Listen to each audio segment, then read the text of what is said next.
Welcome back to the Rum Ration Podcast. I'm Rejoy. Now, in our last two episodes, we established the profoundly unfavorable institutional environment faced by French-Canadian volunteers in not just the First World War, but both World Wars. And we were talking about barriers like the language of command, anti-French policies like Regulation 17, and recruitment campaigns focused on imperial ties. And those imperial ties are, of course, Great Britain.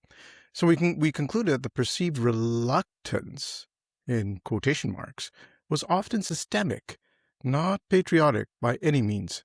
That's right. And welcome to the Rum Ration Podcast, folks. I'm Colin. We ended the first episode in this series, which is, there's 3 episodes total. And just to keep things difficult for everybody, they're not necessarily chronological. The first one is episode 32, and this is episode 37.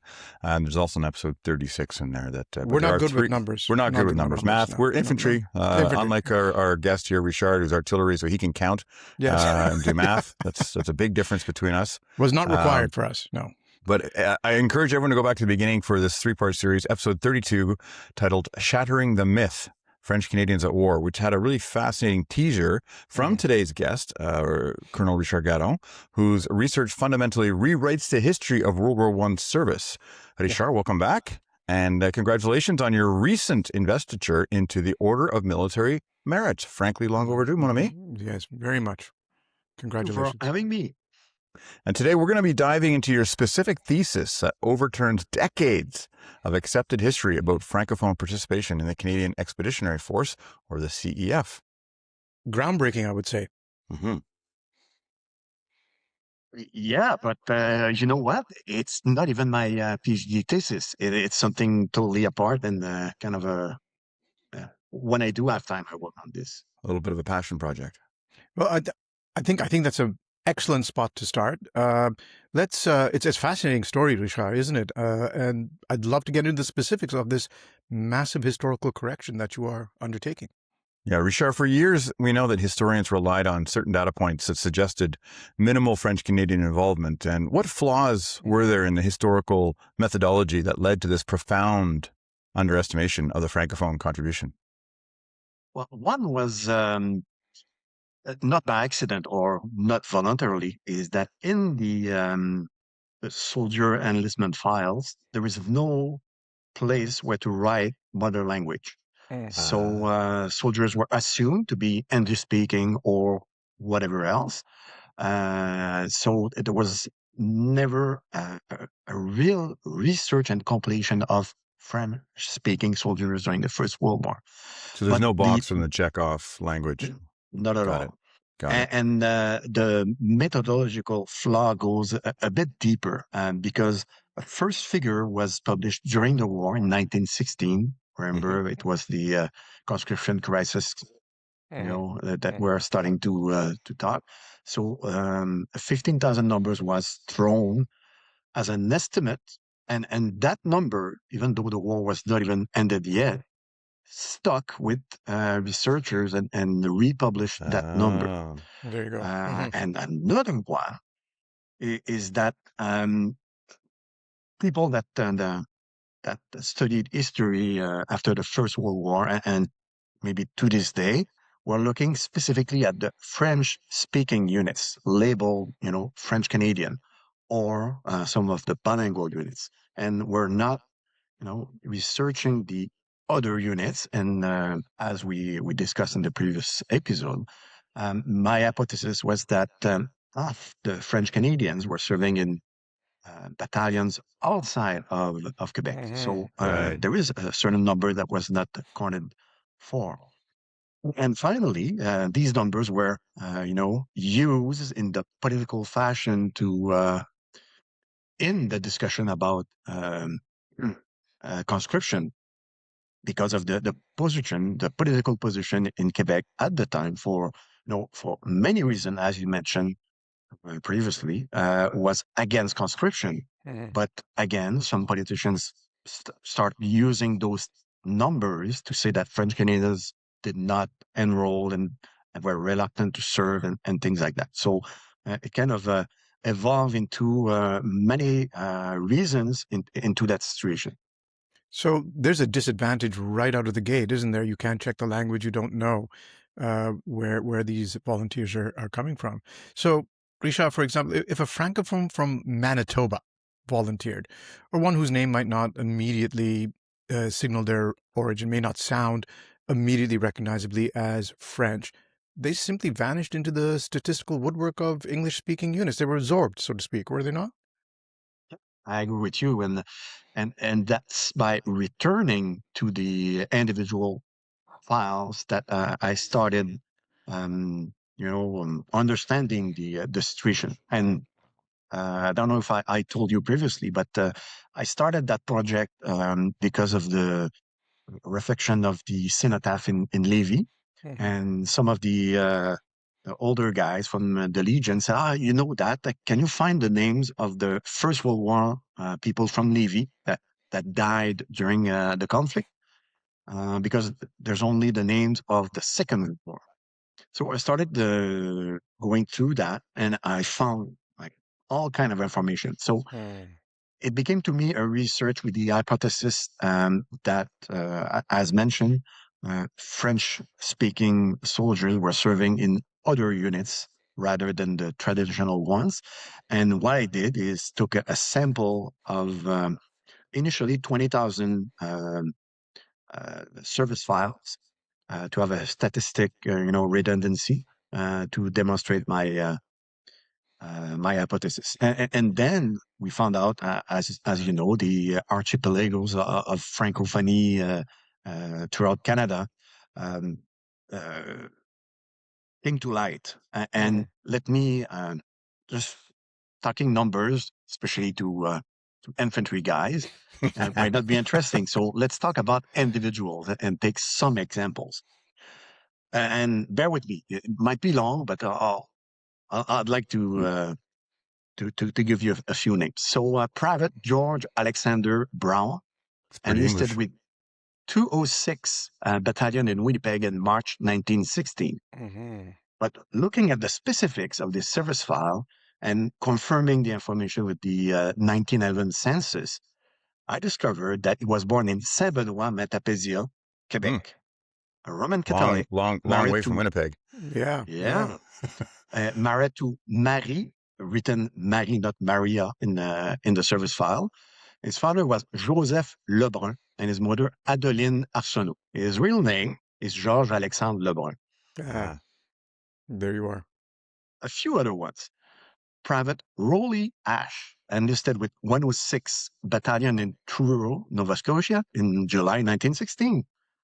Looking at the specifics again, we discover he's a Roman Catholic, married to Rita, and his real name is Roland Haché, a common name in the Maritimes. That's right. Private Haché, Charles avec un accent. Benson. Yeah. Charles Benson served with 14 Battalion. Good old RMR. Yeah, 14 Battalion. Yeah. We look at the file, again, a Roman Catholic, born in Saint-Jean-sur-Richelieu. And he has a brother, Georges Boucher, in Saint-Georges-de-Beauce. And his real name is Charles Boucher. Any idea why they would change their name? Like Benson, Ash, I get is Haché. They just anglicized it, but Benson, that's pretty different from Boucher. There was a tendency there, especially in the United States, and I believe Charles Benson went to work in the States, and it was customary to anglicize the name, and there's a lot of. But another example, which is very characteristic because these people don't get counted in the French-speaking soldiers. Private Hugh McKinnon. Oh, yeah. Enlisted with 25th Battalion in Antigonish, Nova Scotia, in November 1914. Hugh McKinnon, that's pretty English. Yeah, but if we look at the specifics again and through the census, and for this one, I had to confirm with the 1901 census. So we discovered that he was a Roman Catholic. Sometimes, Irish people are Roman Catholic, but usually it's a good indicator. He's born in Boisdale, Barachois. Barachois is an Acadian term for lagoon in Cape Breton. And his mother was Christine Annie, written like that in the birth file. And sometimes in the census we find Christina Anne or Christy in the census, but He has two sisters, Marie Agnès and Rachel Annie. Well, definitely his mother tongue was French. Yes. Yeah. So you really have to sort of dig down a little bit. You uncover these layers, and then all of a sudden, it becomes apparent that not everything is what it seems. Came up with a research protocol where when I see, because there was a precursor to that research, which look into the French names that, as you saw, sometimes, French names cannot be obvious. Right. So the research protocol that I put in place was that looking at religion, Roman Catholic is a good indicator, but as you know, maybe it's Irish or something like that. Yeah. Most of the time, Joseph in the name, especially if it's in front, because Irish people put Joseph in the back, Joseph in front, or a French surname or first name. If he has a mother that is French, or the name is French, and relatives, or when we have a French, a letter written in French in the birth file. So all those things, if I do have only 3 of these indicators, well, for me, he's a French guy. And if I forgot, and if he's born into one of those French archipelagos, so Right. The Maritimes, Cape Breton, Winnipeg, things like that, then obviously he's a French guy. Yeah, good indication right there. That's some serious detective work, though. I was just thinking that. Yeah, at first when I was looking at your notes, and you're the first guy you mentioned was Private George Alexander Brown, but it's Alexander's written Alexandre. The R and the E are reversed. Like so, for a dumb infantry guy like me, I would go, aha, that's not that's not English. There's potential. I mean, the George, it's missing the S. So it's not potentially French, but Alexandre, the way it's written. So I could look at that. But then you get into Charles Benson, Hugh McKinnon. Hugh McKinnon. Sometimes you have to look also at the recruiting officer or sergeant or lieutenant. And sometimes those officers are themselves French. And the soldier doesn't write anything. So he will say his name, and he will butcher the name or write another name and things like that. Well, with Hugh McKinnon, I mean, if he prefers wine to whiskey, then you already have a clue. But that was quite common throughout the British Empire at the time, wasn't it? With people from different parts of the globe, names being anglicized, just to make, if your commanding officer or your OC is English, they're not going to take the time to try and figure out how do I say this name, especially a complicated name. I'll anglicize it so it's easier. Yeah, and just to think, I mean, to Richard's point, I mean, this is a sheer scale of mobilization. You remember August 1914, 30,000, 35,000 people recruited and brought into Canada, or brought into Valcartier in one huge administrative quite a feat, quite frankly. But yeah, and they're doing this all by hand. And so they're just trying to rush things quickly. You've got some sergeant who's been probably working for 16 hours a day. You're the latest recruit who comes in, and you say you're Charles Lebrun or whatever, and it just gets written down as Charles Brown. And wow. So because there's a huge sheer scale of mobilization, right? You're talking thousands and thousands and tens of thousands of men coming through. Can you imagine that a sergeant after a 16-hour day struggling with the name Arsenault? And then Chatterjee shows up and says, come on. On that note, I do have another example.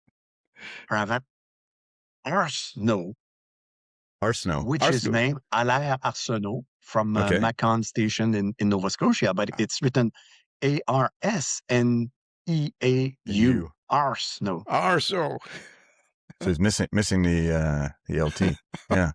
This is crazy. So it makes sense now that you got a sheer scale of mobilization, and that really would help obscure like the administrative silence, just because it's a system or systemic, as you referred to earlier, Rejoy. And there would have been some geographical prejudice, but particularly for historians who are looking, outside of Quebec, definitely not French. And so I guess that would leave historians pretty heavily reliant on tracing the one clearly French unit that they could follow easily, which was the Vandoos, the Royal 22nd Regiment, at the time, 22nd Battalion. I'd like to mention, again, to make things more interesting rather than numbers, just fun fact or story. when I was an undergrad student, we went to a symposium in military college in Kingston, and I challenged, and nonetheless, Desmond Morton Oh, wow. on his position about the French Canadians during the First World War. Yeah, I was foolish and young. Good for you. So today I cannot go back to him, but it kind of motivated me through the years to try to demonstrate my point. Yeah. No kidding. Well, So that's a tell us great a little story. bit. Yeah. Tell us a little bit about the Vandoos and the fact that they weren't. Well, I mean, obviously, Rejoy and I, being from the RMR, we're well aware of the bilingual heritage, and the RMR was really the first unit that had formed platoons and companies of French Canadians together, and a lot of those originals went off to provide the leadership cadre of the Vandoos. But why don't you tell us the story a bit about the Vandoos and the other French Canadian units that were formed, but then necessarily broken up afterwards?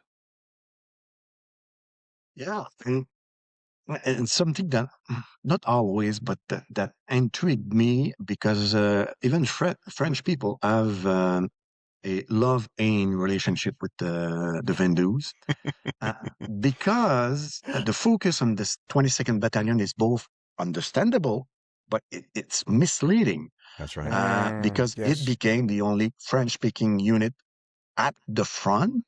So historian, got interested with that, but it kind of obscured everything else. Yeah. So all the 25 or so other French-speaking units, That's a lot. The It's a history lot. it was left beside, but there's still that story to tell, and there is a few research, yes, but some of the battalions themselves never reach the front. An example is the 163rd Battalion, which was sent in garrison in Bermuda. Later, it was dismantled and the people served within the 22nd Battalion, but still, and an interesting, particularly to me, it's number 6 Company, Royal Canadian Garrison Artillery. It's a French-speaking battery raised in Quebec City and Lévis, and it served in a garrison role in Saint Lucia in the Bahamas, and they were there until 1919. So Okay. way after the end of the war. So they were not involved in the combat and the trench warfare and things like that. So they kind of faded away into the memory of people, even though our motto is "Je me souviens." We tend to forget a few things. So we remember what we want to remember selectively. Yeah, exactly. So this selective focus on the scale of Quebec contribution kind of left alone the other units, but there's also, and it's rarely mentioned, there is 43 additional units raised in Quebec. Yes, some were bilingual, some were English speaking. 43 units out of Quebec. That's quite significant. And there were great soldiers from Quebec City, but English speaking, so we never see their name. Some earn a Victoria Cross, so it might be another episode for later. Yes, like that. But those things kind of get left beside because of the focus on the 22nd Battalion. And Richard, these additional units were across all arms, weren't they? It's not just infantry or artillery or medical or anything. It was across all Exactly. In Sherbrooke, you had the 5th Canadian Mounted Rifle, a great unit with a great history. But do we mention it? No, almost never. Because it was a French-speaking unit in Quebec. Right. So again, no, sorry, I said French. English-speaking unit in Quebec. Yeah. So the Quebec history today kind of put that aside and speak about the Vandoos.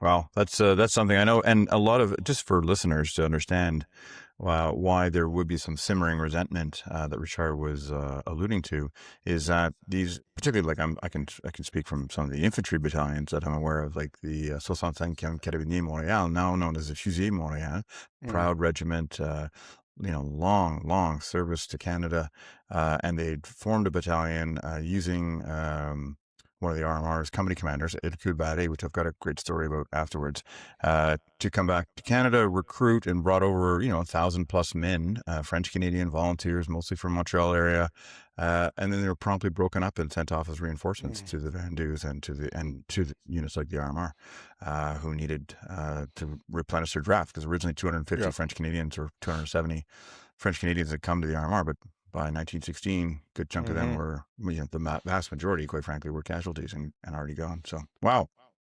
Thank you, Richard. This is I think, a good spot for us to pause and toast one of our fantasy sponsors for this episode, Caribou Courage, the fortified wine that marched with French Canadians from Valcartier to Vimy. Oh yes, notes of maple, spruce, and quiet resignation that the rest of the CEF still can't pronounce Vandoos properly. Perfect for trench nights, long marches, and politely correcting an officer's French. Again. Again. Caribou Courage, the unofficial ration of the Vandoos, best served with courage, camaraderie, and a healthy respect for Quebec grit. There you go. To the Vandoos. You might say Well done. 189 Battalion, because there are caribous in the Gaspé Peninsula. So that's right. I like that. Well, we shall definitely toast them as well. There was quite a bit of an organizational failure at the beginning of the war when it comes to recruiting and getting French Canadian soldiers into the line, right? So let's sort of revisit that whole mobilization in 1914. And again, we reference our good friend, Sir Sam Hughes, the Minister of Militia. Champion of francophone, right? Oh, no, wait, sorry. I got my notes mixed up. Well, lover of all Roman Catholic. No, wait, hold on. He was the Minister of Militia. He was responsible for many things, including putting himself in for 2 Victoria Crosses. Yes, yes. Also overlooked for some strange reason. And he was responsible for coordinating, among other things, the mobilization. But, he really didn't give much of a damn about equality for francophones. No. Richard, what institutional decisions immediately alienated French Canadians? And I'm guessing there were more than a few. But I would like to approach that carefully. I don't want to say that it was a deliberate hostility towards French Canadians. Even Sam Hughes had some, very good side of his personality. Sure. Yeah. There was some energy. Yes, lots of energy. And ambition. Really believe in, because he, as you mentioned, he not participated because he put himself on a boat to go to South Africa during the war, but he saw a mobilization before. Yeah. So, he really was trying to focus on speed, personal initiative, centralized control, and his own network. Mm-hmm. So all these things made, as you mentioned, he had, some issue or personal sides to him that made him, maybe that his circle was not furnished with a lot of French speakers, but again, he wanted to make things, and it did work. So Valcartier was built by a English speaker entrepreneur from Quebec City, Price, which was known for wood and paper, but he organized that thing, really quickly and very efficiently. That is true. Yes. But still, it wasn't that, English speaking network. Right. So there was a lot of decisions or, plan that made that, organization less attractive or, to French speaker. But the other thing was the mobilization plan that we discussed was put aside, and the minister decided to create a whole new army. So the 1st Canadian Division is new units from 1 to 14. I forgot the number of the last battalion, because there was a few that were, subtracted in in Valcartier, but the 1st Canadian Division was created from scratch with his network and people that he knew as CEO of those battalions. That's right. And units, long-standing units, were not allowed to mobilize, even though most of them, and I saw letters from CEOs from the Quebec area, said, okay, our unit is ready and Good to go. fully manned and things like that, and we want to go. And they didn't get any answer, or said, okay, no, you're required to secure Valcartier in Quebec area, the infrastructure and all the St. Lawrence River that was under threat, or at least it was believed to be under threat. So my old unit, 6 at the time Coast Regiment, was mobilized to defend the St. Lawrence for the duration of the war.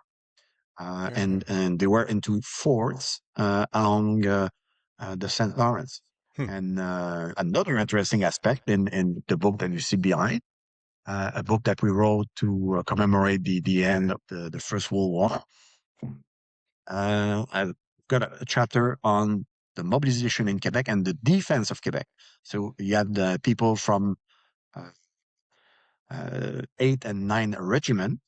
One was French speaking, and the other were English speaking, but they were mobilized to secure the railway, the Pont Quebec, support Valcartier camp, because you had, it's not clear, but it's between 30 and 50,000 people in Valcartier, something that was built a few weeks before. So it needed support. So that was a contribution. And at the time, those CEOs that were responsible for supporting those missions didn't want to let go of their soldiers. Right. That makes sense. Yes. Contrary Contrary to today, Yeah. when a liberation was a soldier that had to, quit a unit to go and enroll with the expeditionary force, and the CEO just said no, refused, and he was staying in the old unit. So there is a lot of factors that made the situation as it is, and not only because of that prejudice or that French Canadians were deemed lesser or less effective. So that's I wanted some to really good nuance, these Richard. things. Thank you. Yeah. You've thrown some cold water on my hot passion of just being able to, black versus white, up versus down, left versus right. No, because a lot of nuance in there. That makes a lot of sense, though. I mean, I think that's something it's overlooked all the time. The infrastructures that needed to be protected against a perceived threat. So you had canal systems, you had rail systems, you had ports, you had manufacturing. All of these things would be vital to the war effort, and it's less glamorous. Yeah, absolutely. Joy and I come from the RMR, which is part of the 1st Division and all the expeditionary forces and all that stuff, and that's glorious, but someone had to guard the ports. Yes, correct. Sure. I would like to add, because I didn't say so, but again, military industry and defense industry was in Quebec City. That's right. Yes. Ross Rifle. We did an episode on that. Was in the Plain of Abraham. That's right. And the production of munition was the Arsenal in Quebec City. And there were a few other buildings and industries in the area. But if those industries lost their manpower, then it was the end of Canada's support the war. So, again, that's another factor that we have. Yeah. That is very true. Very true indeed. Yeah. So this institutional friction, of which you've just kind of thrown some cold water on and explained that it wasn't just animosity fueled by Sam Hughes cranking around, but it did drive French Canadian leaders to act, because they did want to get into the action as well. They wanted to be part of the glory, not just part of the support, critical infrastructure support, or the strategic importance. It sounds great, but it's not as cool as everyone else who's got great postcards of themselves in the trenches and wearing smelly goatskin vests and all that stuff. Yes, tip of the spear. How was the eventual solution to this, to creating a French-only fighting unit, the 22nd Battalion? How was that achieved?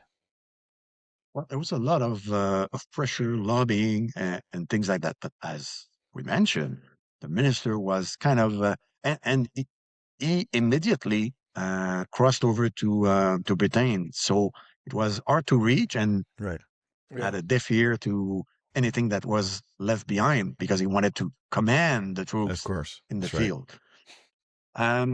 Field marshal. So it took a lot of lobbying, but even the Catholic Church participated into that lobbying. But it took, in the end, Prime Minister Wilfrid Laurier, which played a role in that creation because he wanted to demonstrate that French speakers had a part and a role to play in that war effort, and there was a loud voice in public opinion about French speakers should not participate into the imperialistic wars and things like that. But there was also a voice that we must demonstrate that we are part of this country and we can contribute and we have a long history. And if you look at the earlier discussion, speeches, and newspapers, yes, they were talking about the long history of the French in the war and the creation of Canada. So, it was a bit of a mix public debate, but and it's still going on today. But again, those long-standing units were ready to participate and motivate. And again, that's Colonel Frédéric Mondelet-Gaudet, a gunner, superintendent of the arsenal. Well, I already mentioned that, but I'd like to mention it again. Of course. Because the Vandoos were formed by gunners. Anyway, so he was not rich because it was not a battalion formed and paid by, private money, Like but the he had PPCLI. some influence being the superintendent of the Quebec arsenal, and it has been so for, at that point, 20 some years. So he had some influence and connection and networking and things like that. So in the end, it paid off. And that battalion had, we could have a second Royal Vandoos Regiment historian come to speak about the creation because it was created, but some people wanted to make it a labor battalion rather than a fighting battalion. So it's quite a mystery. But again, in the end, it was created and it became a symbol of the French Canadian participation in the war. And those lobbying wanted it to make a fighting unit, not only in support. But once that was done, then other units, the door was open to create other units. And as mentioned, it ended up with 25 French-speaking units across the country. You have an Acadian one, you have one that was created in Winnipeg and so on. So it only required one, and then the other ones follow. Right. And speaking of those voices, I mean, you just heard one now. Newton, my contrarian cat, has weighed in with his opinion. And I should warn you, Richard, he's been spending this week researching points to refute everything that you are going to say today. So just be prepared for that. And he is, I believe, a founding member of the Sam Hughes Appreciation Society in Toronto. So just be cautious. He's a blue Burmese, but he's trying to dye himself orange. That's so right. We'll not get into that. Now, the Vandoos, the Royal 22nd Regiment, is in its own right a very famous unit and has earned over the years a fearsome reputation on the battlefield. So I think every kid who's reading about Canadian military history, I mean, the name of the famous Vandoos has always come up from an early age, and I remember reading about them when I was a kid. Now, this unit, commanded by Lieutenant-Colonel Thomas Louis Tremblay, it became the only active French-speaking infantry battalion in the entire CEF. What kind of burden would this have placed on the regiment at that time? I mean, they must have been very well aware that they've been kind of singled out as the flagship unit, so to speak, of French Canadian participation in the war. That burden was both symbolic and structural, because, as you mentioned, it was the only at the time they didn't know, because they knew there were other battalions being recruited and formed and sent overseas. Yeah. So they didn't know they were the only one at the end that would stand as Right. the French-speaking battalion. But they knew they were the only one on the line at that time. So it pushed the soldiers and the officers to do a little bit more, because they knew they were open to criticism, and they knew the debate starting 1916, 1917, that the French Canadians were less enthusiastic. Then, yes, it was a burden that pushed them to do better, do harder, and it's not a question of being the symbol of the race. If the French Canadians are a race, that's another debate. But we're the only one that we operate in French, because internally they were operating in French, and it's only externally that they were corresponding in English and things like that. So, that again, it was a symbol, and a great pressure to perform, and it came in the end. I mentioned that in the first episode, that Tremblay was very strict, because he wanted to perform, he's meant to perform, and he wanted to demonstrate that they were keen enough on the discipline side. So there were more court-martial in the 22nd Battalion than in average battalion. Because of that reason, because of the pressure from home and things like that. And we know, we have letters that soldiers knew about that pressure, recognized it, and wrote back home that they were experiencing that pressure to perform, to do well for their family and for their comrades that were left in Canada. So, but again, we focus on the battalion, but that battalion at the end of the war, as mentioned by Colin, was not the same as the start of the war. Like the other battalions, we know that about 5,000 soldiers served during the war, because it had to be replenished, replaced, reconstructed 5 times during the war. So people got injured, left, maybe came back.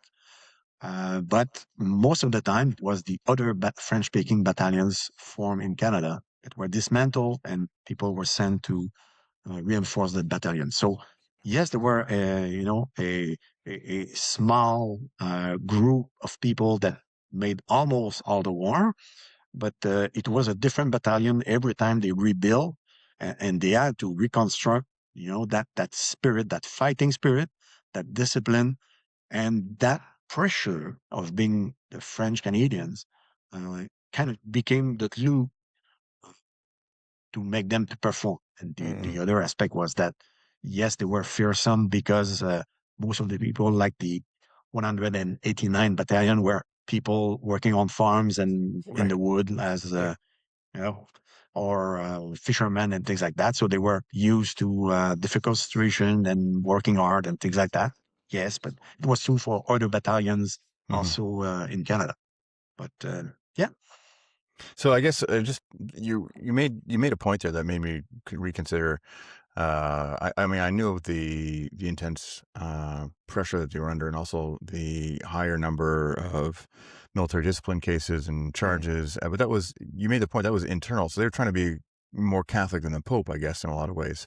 And so they were putting that pressure on themselves to hold themselves to a higher standard that maybe other units wouldn't be, because they knew that everyone was staring at them and watching them. That's really interesting point to consider.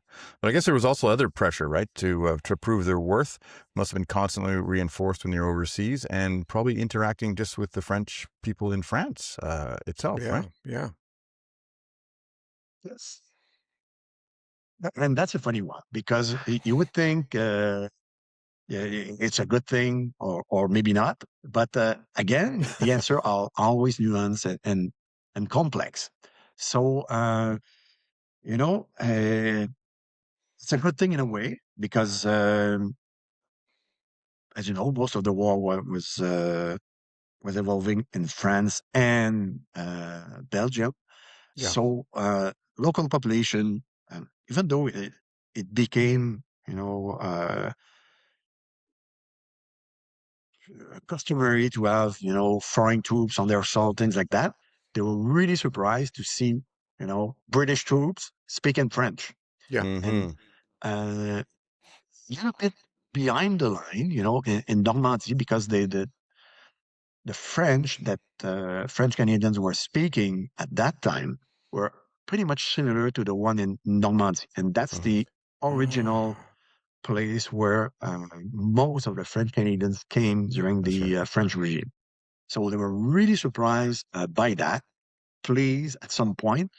But there is, a limit up to, maybe it was easier for French soldiers to go into local bars and bistros and interact with the population, but maybe interacting a bit too much with, the other sex or other genre, and you mix that with alcohol, and you get trouble both with the local population, the other foreign troops, Yes. because the British, who are you? You're not speaking proper English and things like that.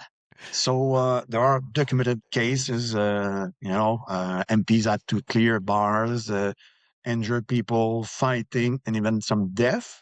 One soldier was found the other morning, in the ditch beside the road. One was shot in the back of the head. Oops. Things like that. So it's documented but you have to read all those files to find these things. But it happened. Those encounters were quite often cited into summary trials and things like that. So it was quite interesting. Or well, boys will be boys, Richard. a CDS lost his job for saying that. Oh yeah. Anyway, that's another story. That's another story. We'll keep that for another. We'll keep another episode. Yes, but when a death occurred like that, there was always a board of inquiry, right? Just as it is today. So it's always interesting. It's not historically super, but it's always interesting to see. Okay, what happened? I went to that bar. Things like that. Okay, oh yeah. So you know what happened when you read those inquiries. Yeah, and no one can pretend that a bunch of infantry troops are choir boys going out to they're coming out of the line. They're stressed. Their job is to use violence to achieve political means, which is a nice way of saying their job is to go out and kill people. And don't be surprised that, as you said, alcohol's involved. They're tired. They get into a fight. Someone throws a punch, and then the next thing you know, it gets really out of hand. Yeah. And let's not forget the psychological trauma they've just been under and still are. Exactly. So, yeah. Speaking of which, Rejoy, once in the field, we know that the Vandoos distinguished itself as a unit, often being placed in the thick of the fighting. This regiment saw the hardest battles of the Somme, starting with Courcelette in 1916. Richard, what was the price of the Vandoos trying to prove even harder that they weren't, quote, slackers, unquote? Yeah. I remember reading about some aspects, and the hypothesis was that the 22nd Battalion was sent into the thick of the fight because of a political confrontation on both sides, meaning that, oh, they're French, they're expendable. Right. So we will send them, to get killed and things like that. And the other point was that because they are French Canadians, they were sent to the hardest place to prove themselves and to prove again that they can do it. So that's two different aspects. But in the end, um, another researcher mentioned that maybe they were sent there because they were good. Right. So we have many examples that in the end, commanders knew they could trust those troops, but it's not only the 22nd Battalion. At that time, going back to the mobilization, remember that the minister created new units with political appointees as COs. Yep. So when they come into the fighting, those COs were removed, replaced, or died after the first year, the first few fights. Yeah. So the first division, starting 1915, after the first fights, 1916-17, was the best fighting formation that the Canadians had.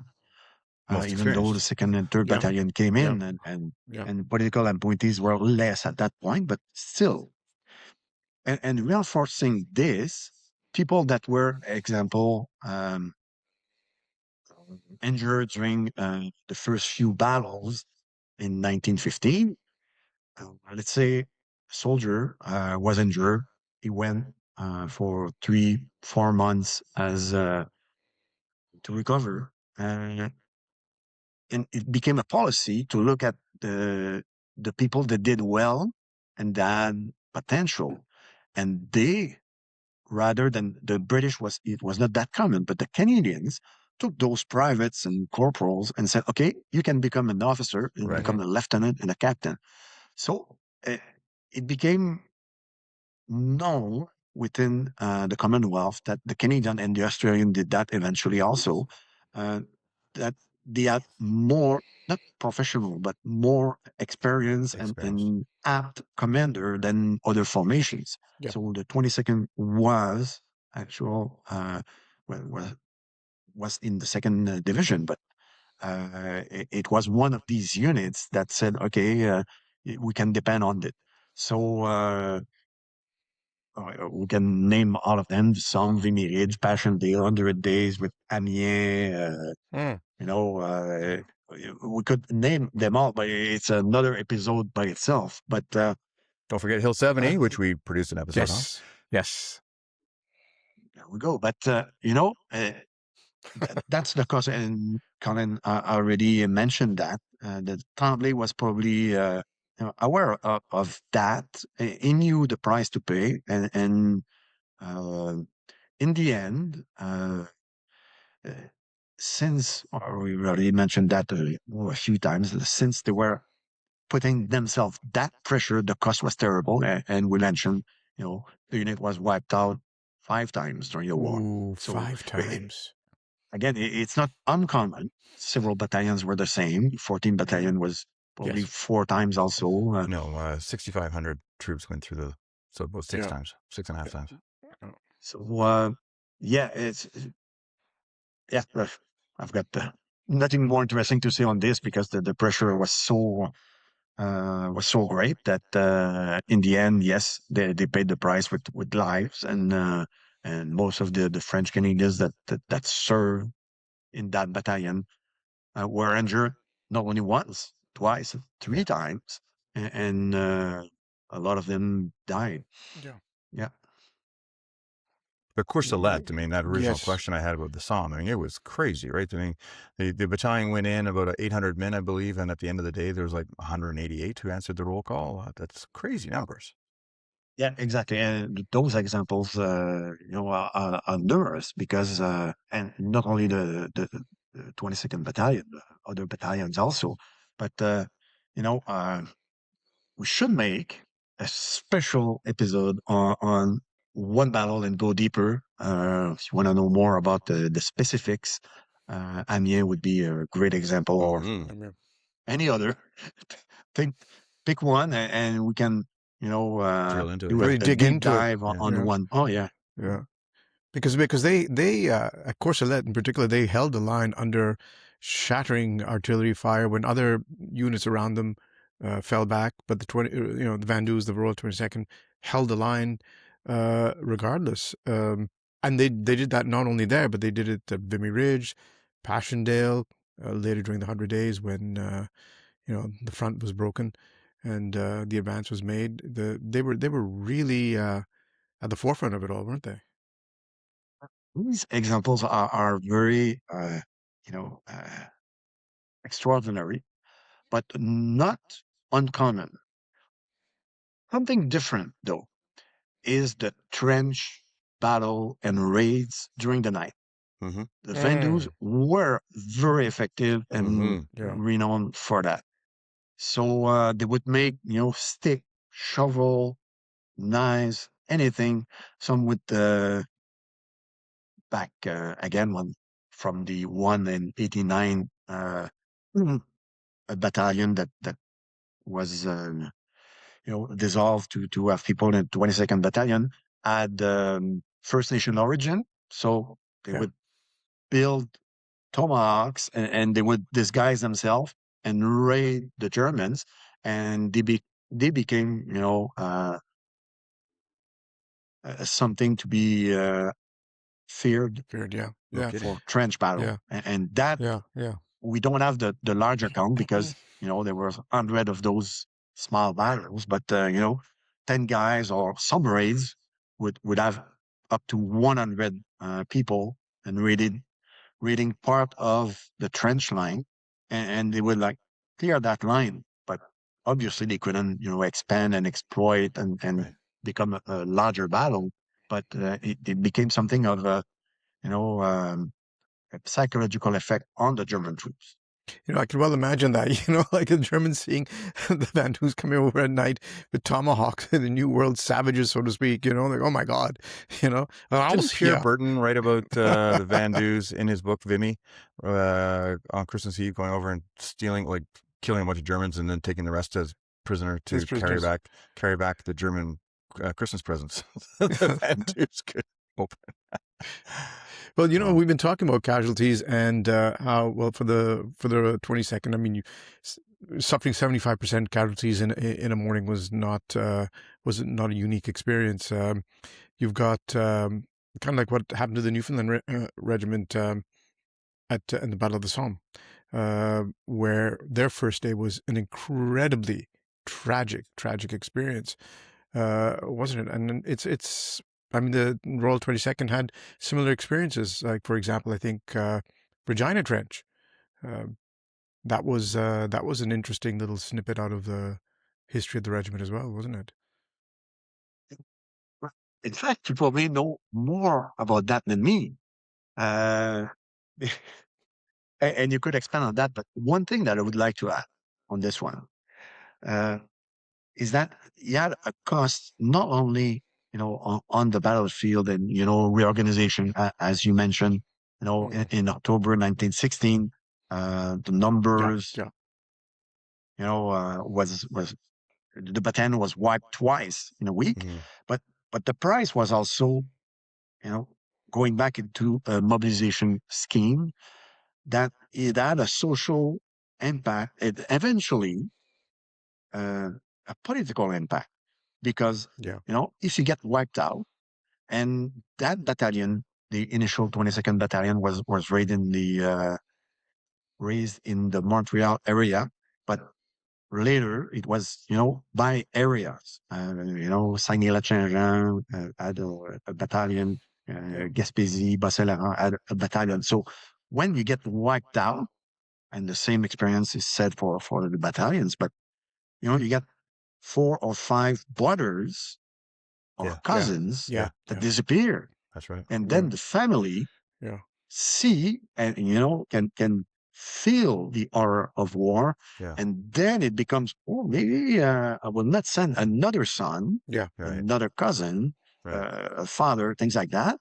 and maybe we should end that war, Yeah. and maybe that conscription is not a good thing. So, Right. the success the 22nd Battalion had in 1916, especially, had an impact in the recruitment, and then that led to the conscription crisis. So, that there's different aspects again that that we don't necessarily see initially. Richard, I love the way that you described that, because we said it a few times, all three of us, about battalions being reconstituted, being wiped out, then reconstituted, and saying it rather breezily in some sense, but need to understand the human cost. These Yeah. are people who are being killed, families who are suffering afterwards. That's right. And as you rightly said, 4 or 5 brothers in a large, say, rural family, just the sheer tragic impact of that, and what that would mean afterwards as well. That's a family that's livelihood may be Absolutely. wiped out, terrible. It's absolutely shocking. So we've talked about some of the fighting and some of the sacrifice, and it's a really good point you made about that far-reaching impact. It's easy to focus on the soldiers and their wounds and the deaths and all the tragedy and like that, but the impact is so much Yeah. further reaching than that, as you talk about politically, obviously, because those parents, as you're talking about, and families, they'll be influencing the politicians and talking about conscription and all that good stuff, but it doesn't take away from the individual heroism and bravery of the soldiers on the line. And that makes me wonder, given the immense bravery that we've been talking about of the Vandoos, and as you rightfully point out, they were typical of all Canadian and Allied units who were fighting, but were the Vandoos soldiers and French Canadian soldiers in particular properly recognized? Yes and no. Recognition is uh, Mm. I'm not an historian, again, I'm a political scientist. So, oui is our favorite answer. So, yes and no.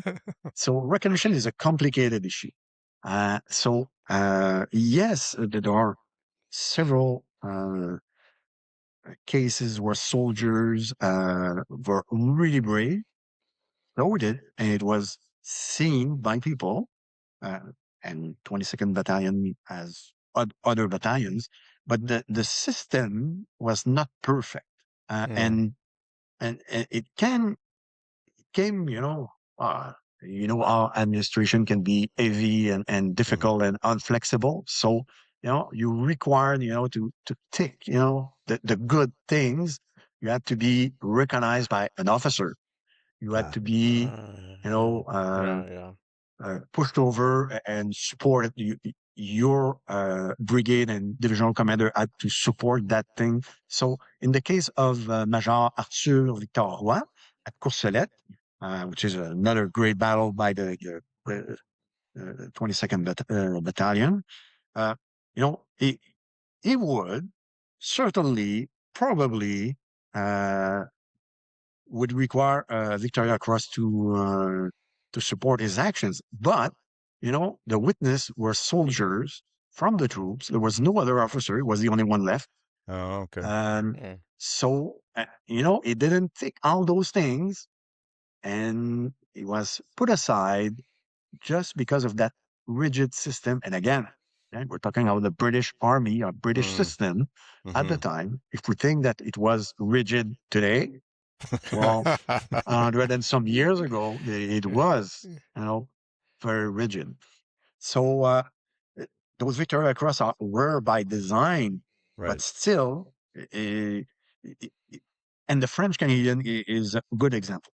So by the end of the war, 1918, there was still no French Canadian with a Victoria Cross, despite all the fighting.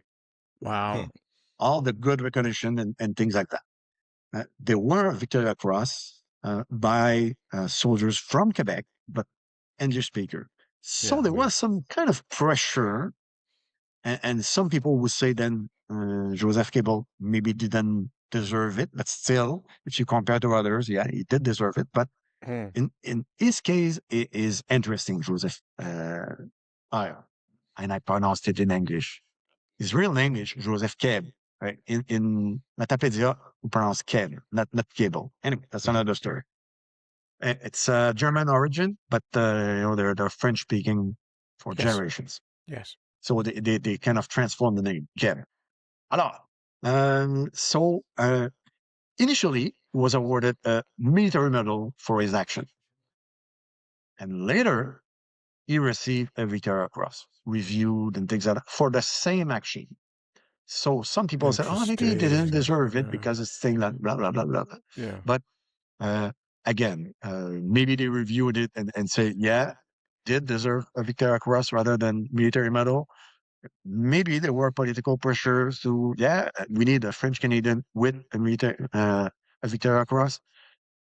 Either way, those Victoria Cross are rare by design, and still there was a lot of heroism everywhere in the Canadian forces. So it came to in the end there was 2 Victoria Cross by soldiers, one private and one corporal and one officer of the 22nd Battalion.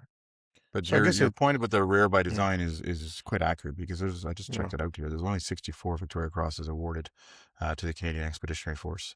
So 2 out of that 64, and it is not bad actually when you think about it, of all the different battalions that were out there, and the fact that they were 2nd Division, so the 1st Division had already been there for a long time before them, so they would have been in the line longer. They'd have had a greater opportunity to win VCs, and probably some of the standards might have been a little bit lower for awarding them at the beginning. And I think it's important to note for listeners that 64 Victoria Cross winners, there was over 600,000 Canadians in uniform in World War I, 425,000 plus who'd gone overseas. So 64 out of that, as you said, rare by design. Over a period of 4 years, let's not forget. I mean, 64, it's crazy. And we still have that debate today, because there was no Victoria Cross since. Yes. Can you remember? Yes. Exactly. That's right. We had the Korean War, Afghanistan, and all kind of missions with the UN. Still no Victoria Cross. There's a huge political movement right now to try and get one going. But this is not the rest for not the Rum Ration podcast about politics. This is a history podcast. So. Yes. So I suppose the lesson learned there is, when your officer is being shot down around you and you're in a really difficult position, before they give up the ghost, make sure that they sign that paper, saying that they witnessed you conducting heroic operations and manning that machine gun when everyone else is dead around you. That's right. But to get back to our subject, now, despite being a French-speaking unit, the institutional language barriers continued even on the front lines, did they not? I had an elaborate answer that I designed, but the important thing is that within the battalion, we mentioned it, they were operating in French or other language, because there were English speakers in the 22nd Battalion. There were Spanish speakers, at least of 10 instances. That's interesting. And other people. At some point, reinforcement from an English-speaking battalion only was sent to the 22nd Battalion. So it was up to a platoon complete in English. So the pressure was to become bilingual. Yeah. Right. Because everything outside of the battalion was in English, even official documents. So Major Roy, before that, was the adjutant for the battalion. And when you read his entries in the war diaries, or even the submission for the recognitions, it's all written in English, perfect English, in very nice and writing. And that put an extra pressure, because not only you had to have good leadership to lead your people in their own language, but you have to be good enough to have the confidence of your superior and flanking units and peers in other battalions and the brigade. So those officers like Tremblay, Roy, and many others, they had to translate everything, from doctrinal books to daily orders. Everything had to be so. To conceptualize training, because the war was evolving. During the war, the Canadian contingent was known for that, adapting to gas warfare, adapting to mobile warfare, adapting to tank. So all those experiments put extra pressure on the people, because if a British or English-speaking battalion was going through, gas mask training, then the officers or the senior NCOs from the French battalion had to come in, learn it, and then teach it to the troops, rather than going through like the other battalions. So just to for listeners who aren't familiar with the military system, the other battalions that Richard's referring to would arrive at the gas training center, and there would already be instructors there. So it wouldn't necessarily be the burden of the extra work of training and learning about it wouldn't be on the officers and NCOs of the battalion going through. They would all go through together, get trained, get certified, and move on. Whereas the Vandoos would show up, and because none of the instructors who were there could speak French, then the burden would fall onto them. So the system was not designed to have French troops, just as it was not in 1914, and it was not so until 1968. So that's another story completely. But it's just to give you an idea of those senior NCOs and officers, how competent and intelligent they must have been to be bilingual, be able to conceptualize everything, translate it into not only a different language, but another culture, because with language there was culture also that went in. So because to lead troops, it's not a question only to do that. As you both know, you must understand your troop, and you must have a relationship with them. Yes. Well, talking about translation, this episode of the Rum Ration Podcast is not sponsored by Vimy Valley Vermouth, the only bottle that marched, sang, and swore alongside the French Canadians of the Vandoosium. Infused with maple, mountain herbs, and the unmistakable aroma of "don't worry, we'll handle it." Ideal for trench nights, long marches, and those moments when the rest of the CEF suddenly remembers who actually saved the flank. Vimy Valley Vermouth, courage distilled, pride preserved, and best enjoyed with a hearty "On y va, les gars." That's right. That's quite a mouthful there. Well done, well done. That's good. So for those of you who are keeping score, I might be worried that Rejoy and I might get through an entire episode without mentioning our beloved the Royal Montreal Regiment. Of course, we've already snuck it in a few times. Please take a closer look at the cover art for this episode, which features a replica uniform from a Sergeant Frank Narcisse Jérôme, who's a remarkable RMR soldier who was awarded the military medal not once, not twice, but 3 times, which is a rare feat, with only 39 Canadians ever receiving that distinction. Richard, could you please tell us a little bit more about this exemplary hero? Oh my gosh. Yes. I would like to let you, because again, I'm not an historian, that digs in the story of one individual, but I found that example very interesting. So initially, it was not even considered a French Canadian, because there's diversity throughout the 14th battalion, but also the population. So François Narcisse Garon is also a First Nation soldier from the Mi'kmaq Nation, from always, bastardized that name, but Gaspé Nation, in Gaspé Peninsula. But he was, kind of between both worlds, reading about his life previously before the war. And one example, maybe I said so during the first episode, but he was a lumberjack before the war, and he cut a finger. Despite all this, he got, I don't know how, but he got to be enrolled into 189 Battalion, the French-speaking battalion that again sent most of these people into 22nd Battalion, but not all, because Jérôme was probably trilingual, because that part of Gaspé speaks English, French, and any other language from the First Nation, and in that case, it's the Mi'kmaq. So just that being, being able to be enrolled and serve, it's quite something. But after that, uh, he became an example of a soldier that is fearsome, reliable, and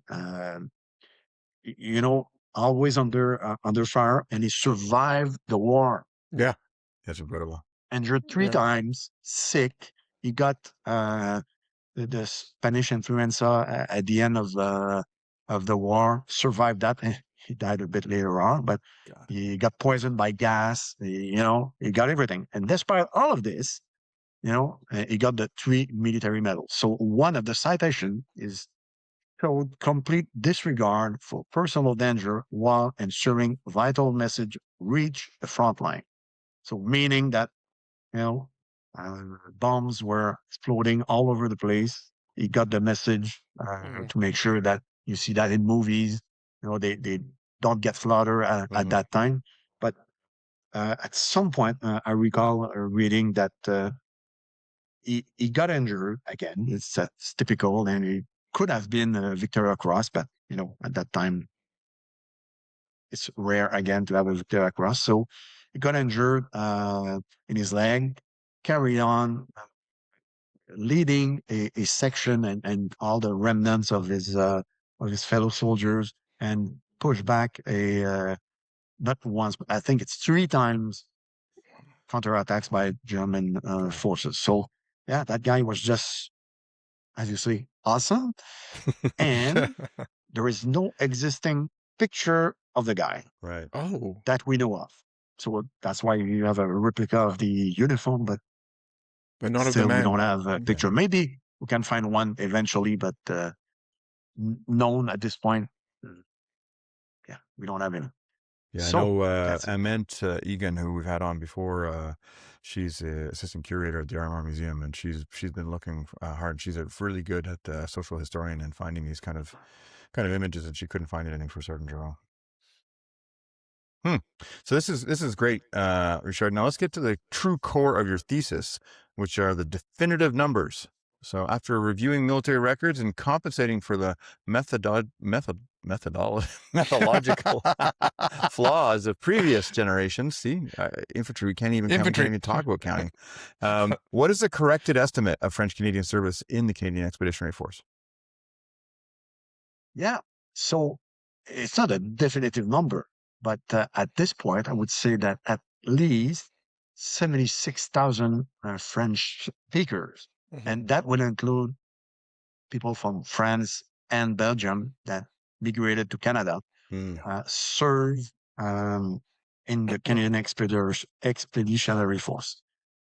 And from those, at least 48,000 were volunteers. Wow. Oh, 48,000 volunteers. Yeah, and that is always something that is, Completely forgotten. Yeah, not completely known forgotten. Yeah. for history. Yeah. So, and I must do a boring thing now. I will talk about methodology. Yeah, because you can pronounce So, again, I use a political scientist framework to come to that conclusion. As I said, some historians hypothesized, did some research. Nothing, I forgot his name. I'm going to find it later on. Look at the French surnames and Right. said probably 70,000 soldiers were French Canadian. So what I did is could I share something? Yeah, of course. Yes, please. Yeah, I could. Let's try that. Is it a screen? Yeah, I'll try a screen. Bottom says share, yeah. And we can put these into the show notes as well. And links to your books would be great too. Yes. Do you see this? Yes. Yes, sir. Okay, so and that's another aspect that is often put aside when we speak about French participation or even the Canadian contingent during the First World War. Is that demography is very different than what we think. So we know there was a census in 1911. So we know the Canadian population. We know the population from Quebec. We know the population of French-speaking people. But let me just distinguish here. Population in Quebec, about 2 million, and population of French speakers, about 2 million. But it's not the same 2 millions.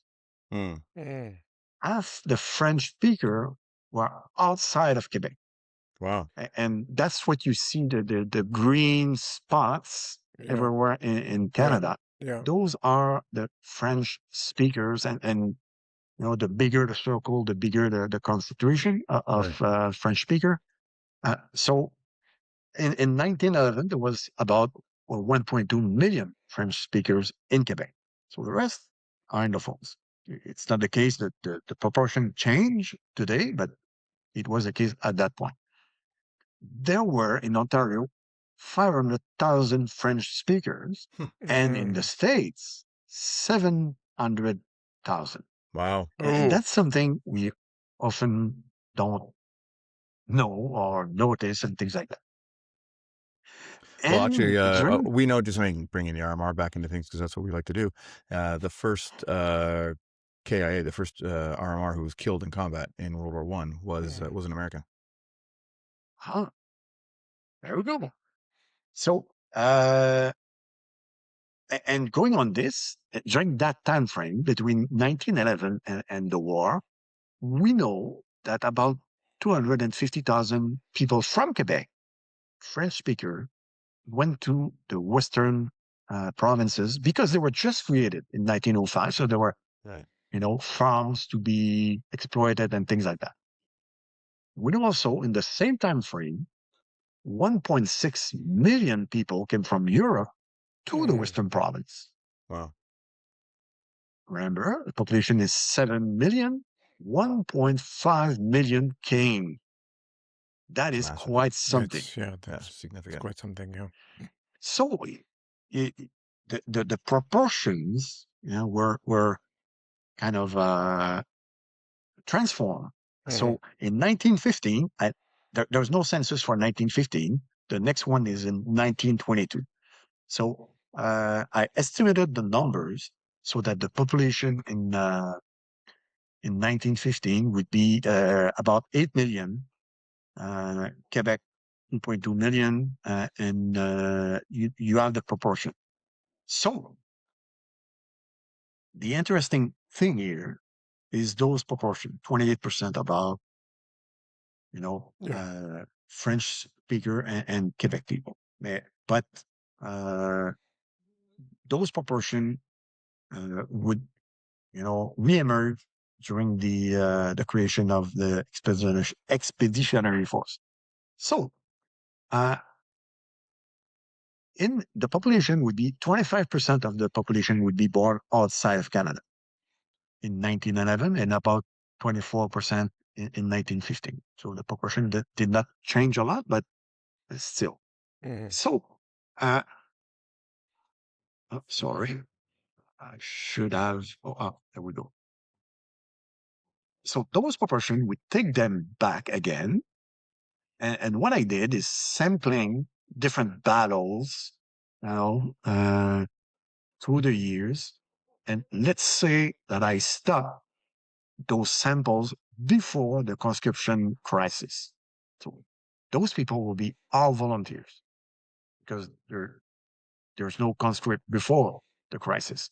Right, of So course. let's start in 1917 because those conscript would start serving in 1918. So if you are a Canadian born, I would expect the composition of the expeditionary force to be 65% Canadian born, 28% French, 28% Quebecer, And I added a few other samples just to confirm the numbers. So 34% would be from Ontario and 1.1% would be from Prince Edward Island. So from those samples of the battles between 1915, 1917, those are the numbers. So the proportion becomes there's only 39% of Canadian born that died. So because I took people that died, it's easier to know where they were mobilized and when they died. Mm-hmm. So rather than taking a sample of a service member, it's people that died. So uh, from these samples, only 39% rather than 65%. So meaning that, and we knew that people not born in Canada were serving in great majority because they had an identity to the British Empire and protect uh, the old land and things like that. So we knew they were serving, but this is a definite number. So from this, I know that 28% and removing those people born outside Canada. So from those 38%, the Canadian born 28 were French speaker, according to, again, my research protocol and the files that I studied. So we're exactly within the proportion that we should have. Right. Quebec is a bit smaller, and that is explained because of social, cultural, and industrial factors that are well documented. War industry in Quebec, Lots of good the paying jobs farming in Montreal and system. Quebec City. Exactly. Yeah. So we know that there's a smaller proportion. Lots of good paying jobs that are also protected, and you're not considered a shirker, and you can avoid conscription because you're doing something that's vital for the war effort. There you go.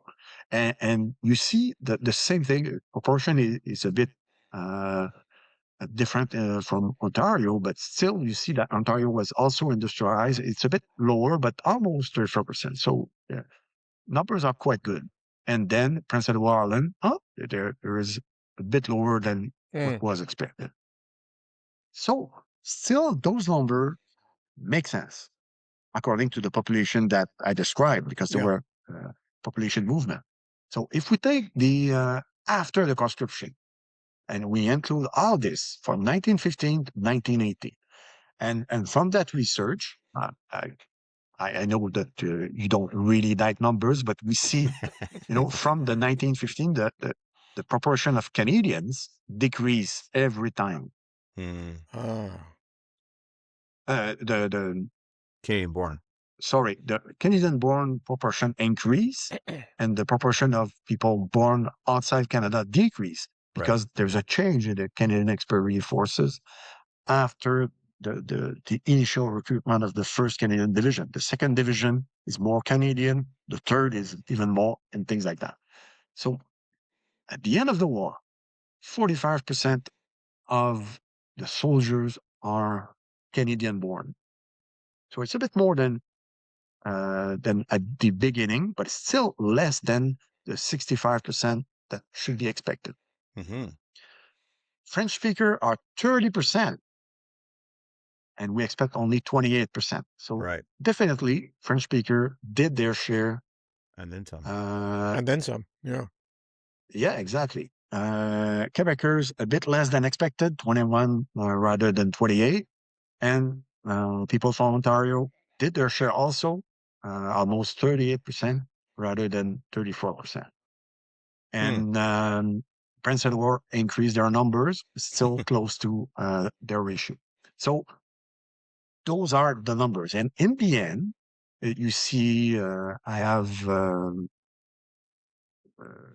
the numbers that served, but I started initially with 20,000 and I'm now at something like 35,000 files, and I'll update this constantly, but still the numbers stand. We're close to 75, 76,000 French Canadians that served during the war.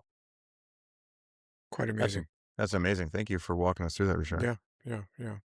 Nothing cold hard facts and numbers to dispel some myths. But speaking of myths, not necessarily a myth, but more like symbolism. And you'd made the point earlier about how, the human mind likes to concentrate on simple, easy to grasp things, but symbols. That's why they're so important. Like a Christmas tree symbolizes Christmas and all that kind of stuff. And Cupid will symbolize Valentine's and that. But so the Vandoos, I like the way you pointed out that it wasn't their choice. It wasn't like they did this looking for glory. It was an accident of history and more military bureaucracy and administration that kind of made them the only French Canadian fighting unit in the CEF that was seeing service. And so as a result, they've really become a symbol in French Canadian culture and in Quebec culture in particular, often at the detriment to other units who had been formed and sent overseas, or other arms, such as perhaps the artillery and engineers and others. So could you talk to us a little bit about the Vandoos as a symbol and how that's impacted the military culture in Quebec? Yes, again, I can do that with other aspects. Because the debate, yes, started and some symbols and myths need, to be put in context. Mm-hmm. So, as a nation building symbol, either on the French Canadian culture or the Canadian culture, on this aspect, I believe it is rather aspirational, but it was not, something that was a hard fact or universal known at the point. So there was a debate, a really well-known debate that is still news today. Oliver Asselin discussing with Papineau openly, and they were cousins, about one was pro-war, the other one was anti-war. Yes, to know that Papineau had served during a previous engagement and had a first-person perspective on combat. So I forgot the years he served. It was a international battalion somewhere. So his view were not nationalistic in a way of Quebec independence, but rather that motivated by the horror of wars. And then it was superimposed by other public individuals as French Canadian must aspire to a national identity. So that's one point. The Oliver Asselin discussion was more, we are part of the Canadian culture, nation, country, and we must do our share, and we must participate into that conflict to demonstrate that it is our country and we are part of that, and Canada is initially to building nations, and we can add more to that today, but still at that point it was that debate.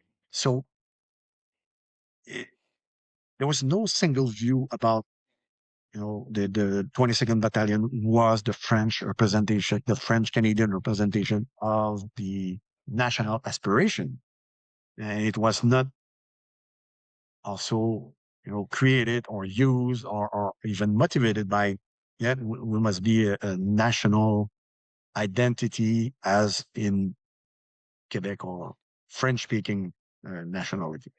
It was an expression of we are part of this construct that is Canada, and we are part of this effort because we belong.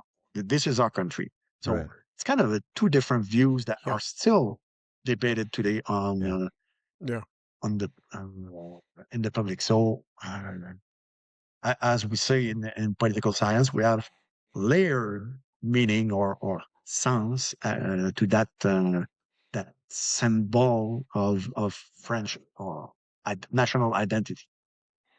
That's It's hard a to explain, but no. I think you explained it marvelously. I mean, it's not what they set out to do. It's something they've become, evolved into the symbol of French Canadian participation. Richard, thank you for this. I mean, it was an absolute masterclass on the francophone contribution in the Great War, which is something I think is sadly undervalued and misunderstood. And I hope that this gives a clearer understanding of what really actually happened. This episode, I think, has been vital in demonstrating that the story of French Canadian service in the Great War was one of, well, phenomenal sacrifice, which has been obscured by poor historical methods, which you laid out so clearly, and of course, internal political tensions, as always. But I think we can walk away knowing that the real story is that 76,000 Francophones served, often in equal proportion to their English Canadian counterparts. Yeah, I think that's the most important and quite a powerful revelation. I mean, that 76,000 number was used on the Je me souviens website when it started, which is that educational program from Canada Company. Yeah. And it was loud and proud at the insistence of my very good friend, François Joyet, who is the president of the Quebec chapter of the Canada Company. And he successfully lobbied the Quebec government to get both Vimy Ridge and the creation of the Royal Vandoosian Regiment added to the Quebec history curriculum. So that's now taught in schools since about 2017, 2018 in Quebec, thanks to Francois. And it's really important to get that number across and get that proportion across of service. And it's really clear to me that the Great War experience set the stage for how French Canadians would engage in the next conflict. Absolutely, yeah. And for listeners who want to learn more about French Canadians in the Second World War, well, look back to episode 36, where we talked about Hong Kong, Quebec's forgotten battle with Julien Lehoux, who presented also a very wonderful episode on the entirely forgotten and overlooked Quebec Battalion, Royal Rifles of Canada. They suffered 100% casualty rate at the Battle of Hong Kong in December 1941. And Julien did a great job explaining the complex memory politics surrounding that sacrifice, comparing it with the French-Canadian experience at Dieppe in 1942. That's right. Richard, anything else to add before we wrap up last? Continue on the, love-hate relationship with the Royal Vandoosian Regiment. No, because as you mentioned, as a symbol, so after the war, again, the Canadian forces reduced its number because pre-war, there were less than 1,000 full-time soldiers before the war. Yeah. After the war, again, we'll go from 600,000 to, I think it's 5,000. I don't have the exact numbers. Yeah. But the Canadian government decided to keep 3 full-time regiments. Infantry. Yeah. One of that regiment would be what has become now the Royal Vandoosian Regiment. So it's in recognition of the participation, but it's also a symbol of the French contribution to the defense of Canada. So that's quite something. And it's so, and the symbol is so strong that their home station became the Citadelle de Québec. That's right. Some would say it's a British sign of occupation, and it's now occupied by French. Blah blah. Okay, you could go into that, but a stronger again, not symbol, a political podcast. No, I know. Sorry, political scientists and all.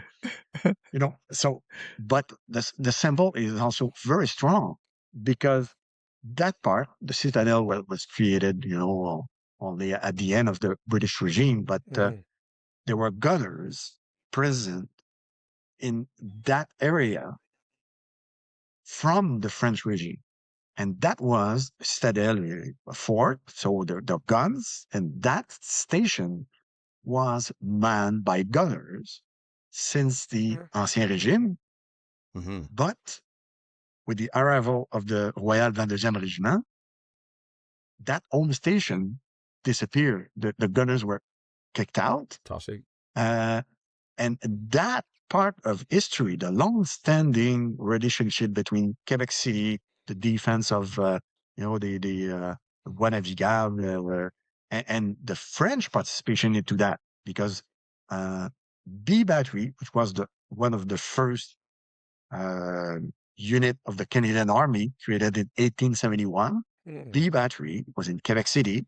Most of the people in the battery, especially the officers, were not the CO, was a British, but most of the officers were French speaker gunners. So that history got kind of put aside. And when you visit the citadel today, there's a plate there that remembers the gunners, but the guides go around and you never see it. So just as that history never existed. So again, it's kind of a mixed thing that, yes, it's a great symbol. It's a great cultural addition. But again, it kind of put aside other aspects of our history. Sneaky suspicion those guys must be ex-infantry. So, well, it might shock you to learn that they are hired by the Royal 22nd Regiment's museum. Well, thank you very much, Richard. And that's it. That's all for this episode of the Rum Ration Podcast. Please share with your friends and family, like, subscribe, do all those wonderful social media things to get Richard's thesis better known. Yes. And of course, most importantly, the remembrance of those brave French Canadians is very important. So yeah, indeed it is. So until next time, cheers to history.